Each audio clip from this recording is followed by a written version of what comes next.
Now I have, however, raised some money, around $2,500 for my last short film, and that money didn't come out of thin air. There was some pitching that was involved. Welcome back to the Filmmakers Blog. My name is Kevin, and this is a very special video because this video was suggested by one of you. Last week I made a video about cinematography reels and some tips to take it to the next level, and Spencer commented this: "I love to see videos about pitching to executive producers and studio clients." Thank you, Spencer, for the awesome video suggestion, and I hope that in this video I answer your question as well as give you some valuable tips to help you in the future. So I'm not gonna lie to you guys, I've never pitched to an executive producer of a streaming service or a studio.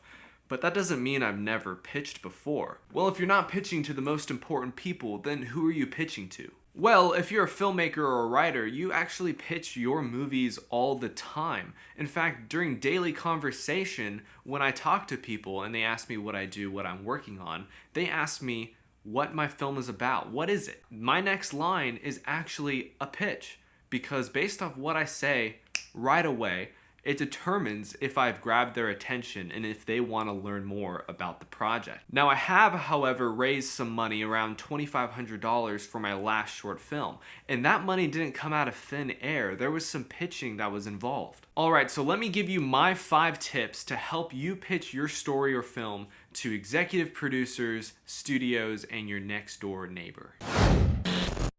Number 1, start with a theme.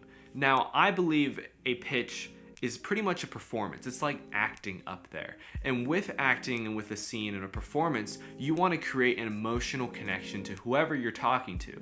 And what better way to do that than using a theme? Now, I'd rather start with a theme than a logline, because a logline is what happens in your film. A theme is kind of what your film is based off of, what it's about, what it spawns from. So as a quick example, now every single buddy buddy cop movie has 2 characters that resolve their differences between each other to solve the problem, which is usually a case. But that's what actually happens in the movie. The theme would be possibly finding friendship in the most unlikely of people, because these 2 characters in the beginning of the film are usually at odds with each other, and then they become best friends by the end of the film. And that's what the theme is, not really telling what's happening in the movie, but telling what the movie concept is based on. No, the reason why I start with a theme instead of a logline is because I believe there's a better chance for the person you're talking to have an emotional connection with the theme. And that's what intrigues them to want to learn more about your project. And once they are intrigued, we can move on to tip number 2, which is having a strong 1-2 punch. Now, what consists of this 1-2 punch? Well, it is having a killer title and an equally awesome logline. Now, you may have thought in the first tip that I discredited the logline, but no, it is a very valuable part of the pitching process, and I'll talk more about that later. So let's back up to our 1-2 punch. The first component is a killer title. A killer title needs to be straightforward or clever and answer the question, what is it? Just through the title. Those are the best titles. Now, it doesn't mean your title can't be a little more vague or interesting. They can, but it's best to have a title that answers the question, what is it, as fast as possible. Now, pairing that with the second part of your 1-2 punch, which is a logline, a killer logline, an equally awesome logline. The best loglines have a couple components to them. 1, they may be ironic. 2, they create a mental picture in your head. And 3, they have an idea of the target audience of the film, who you're marketing it to, and the overall cost of the film. So let's talk about a quick example of a strong 1-2 punch so you have an idea of what it looks like. And I'm going to take this straight out of the book Save the Cat by Blake Snyder, but he talked about a film called 4 Christmases. 4 Christmases. Now, I can assume that the movie has to do with something about 4 Christmases, possibly 4 events or 4 parties that happen on Christmas Day.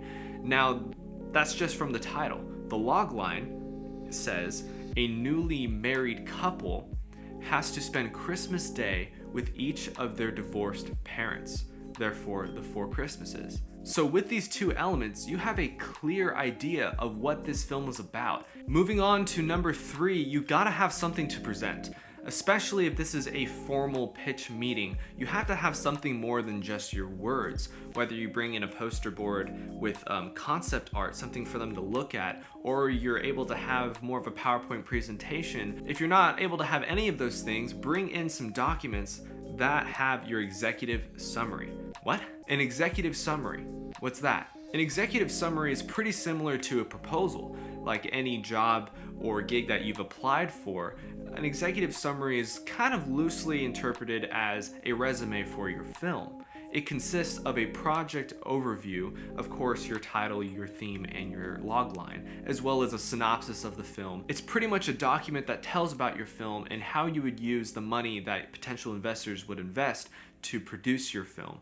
And some important key elements in there as well are sales tactics, how you would market your film, and comparables, which are films that have been made similar to yours that have done well in the market. Now, do you need every single element of an executive summary? Not all the time, no, and it really depends who you're pitching to. If you're pitching to Joe Schmo to give you $30 for your film, you probably don't need all of this work and paperwork. But if you get in a room with someone important, you better have something like this to give them. Number 4 is you gotta flex a little bit. Show your strengths during your pitch. If you have really great award-winning directors, cinematographers, or actors a part of your project, let them know. If you have a producer who possibly produced a grossing independent film on your team, let them know about it. At some point during your pitch, you need to show your biggest strengths of the project and show that you have some valuable talent behind the project. Another possible strength may be some financial backing. Maybe you're at the point where you have 50% of the film funded and you're looking for the other 50%. Having 50% of your film funded is a strong persuader because you have a track record of people believing in you and investing in your film. Now, what if you have none of that? Then your key component or your most valuable component of your pitch is your story. And you need to show them that your story is marketable, it is similar to other things that have been successful, but unique and valuable, and that they need to invest in your story to get it told. All right, and now we land with tip number 5, which should be common knowledge, but man, there's a lot of people that just are not prepared for when they pitch. You need to know your pitch inside and out. Just from being a presenter, you need to have confidence and a strong appearance, because if they don't believe in you and how you look and how you present your film, they're not going to believe in your film. And if you're not prepared and you crash and burn during your pitch, then your film basically crashed and burned as well. So if you know your pitch inside and out, you have an emotional connection with whoever you're talking to, and you show them that this is a valuable story with valuable people behind it, you have a great chance for them to get on board, whether financially or through their talents and other connections that can help move your project to the next level. Thank you for watching the video. Just by getting here, you are supporting the Filmmakers Blog, and I really appreciate it. If you want to take it one step forward, go ahead and hit that like button, subscribe, comment below, and let me know which tip you found was the most valuable. And if I missed something, call me out in the comments. I'd love to see what you guys think, and I will see you next week for Filmmakers Friday. In the front row, kicking back old school tracks like damn.